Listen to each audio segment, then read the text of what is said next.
employés d'entretien de la STM devaient être en grève aujourd'hui, mais le droit de grève a été suspendu par le tribunal administratif du travail puisque le maintien des services essentiels proposés n'était pas suffisant. On va faire le point avec Bruno Génotte, qui est président du syndicat du transport de Montréal, affilié à la CSN. Bonjour. Bonjour, M. Gamache, vous allez bien? Oui, merci beaucoup d'être avec nous ce matin. D'abord, vous deviez être en grève aujourd'hui, les employés d'entretien. Il y a eu une décision du tribunal. Comment vous avez réagi à cette décision? C'est sûr qu'il y a une certaine frustration. Il y a deux choses qui étaient... Une chose qui était prévue, c'était la grève et un grand rassemblement au centre-ville de Montréal. Donc, s'il y en a un grand rassemblement, ça va quand même avoir lieu, bien sûr. On avait mobilisé nos gens pour passer des messages, entre autres à la STM, comme quoi on était pour mener cette lutte-là pour nos conditions de travail. Ce qu'on trouve plus frustrant, c'est les délais. Vous savez, on a envoyé notre avis de grève le 30 avril, donc 25 jours d'avance. On se disait qu'avec un 25 jours d'avance, le minimum demandé là, pour envoyer un avis de grève et faire la grève, c'est 7 jours. On était au-dessus de 3 fois du délai minimum. On s'est dit ça va permettre, premièrement, à la STM de peut-être réviser sa position à la table de négociation, retirer des demandes de recul, parce que plusieurs demandes de recul au niveau de l'employeur. Et en même temps, ça donnait le temps aussi de convenir au tribunal administratif d'une liste suffisante pour le maintien des services essentiels. Vous comprendrez que pour nous, il n'y a pas grand-chose qui a changé au niveau de la table de négociation. Ça, c'est une première déception. La deuxième chose, c'est les délais qu'a pris le temps le tribunal administratif du travail à nous livrer une décision étoffée pour comprendre comment on pourrait bonifier notre liste. On a eu la décision jeudi midi, c'est la semaine passée, vous comprendrez que ça nous donnait à peu près 24-48 heures là, pour dont des journées de fin de semaine là-dedans pour être capable de se réajuster au niveau des services essentiels. Mais là, est-ce que cette journée de grève, vous allez pouvoir la reprendre à un certain moment? Qu'est-ce qui sera fait de différent, peut-être? C'était clair qu'on devait se requalifier au niveau des services essentiels. Donc, on avait prévu plusieurs scénarios possibles. On en a choisi un, c'est celui qu'on a fait entendre.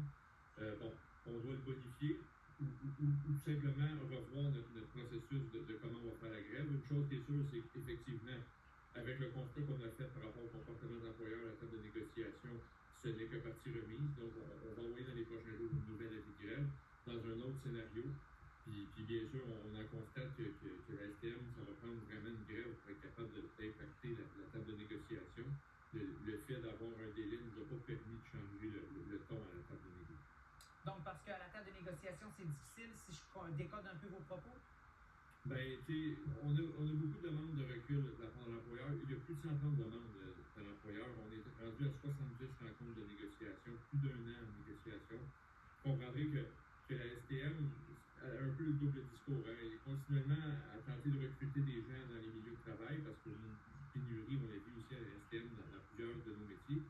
On se retrouve avec un employeur qui cherche à avoir du personnel. D'un autre côté, il y avait des reculs au niveau de la conciliation travail-famille, des horaires atypiques, travailler des fins de semaine, plusieurs fins de semaine, avec surtout une mobilité de main-d'œuvre.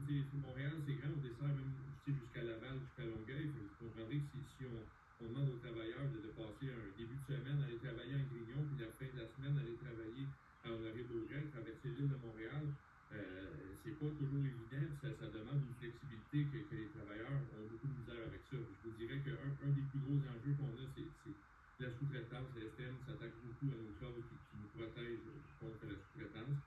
Il semble vraiment avoir une orientation tant au niveau du gouvernement que de la STM d'aller privatiser les services. On voit avec le transport adapté d'ailleurs, il y a des décisions récentes qu'on a eues de privatiser l'ensemble des services de minibus à la STM. Pour nous, c'est clair qu'on veut lutter contre ça. Les employés ne veulent pas se faire sous-traiter, ne veulent pas que les services publics deviennent privés au niveau du transport. Et s'il y a des grèves, qu'est-ce que le syndicat va tenter de faire peut-être pour minimiser le plus possible l'impact sur les usagers? Parce que souvent, en bout de compte, ce sont les usagers qui doivent payer pour ces luttes, disons, entre ces relations de travail en quelque sorte. Ce que je peux vous dire, c'est même dans le scénario qu'on avait fait qui a été jugé insuffisant. Nous, bien sûr, aussi du transport adapté, malgré le fait que la STM veut le sous-traiter, pour nous, on maintenait 100% des services du transport adapté. Les scénarios qu'on avait présentés permettaient même 100% du service d'autobus sur l'île de Montréal. Les scénarios envisagés là, à court terme, ce n'est pas des scénarios qui n'auront aucun service. Là. Donc, on va tout le temps maintenir une forme de niveau de service pour la clientèle, en fait, la population,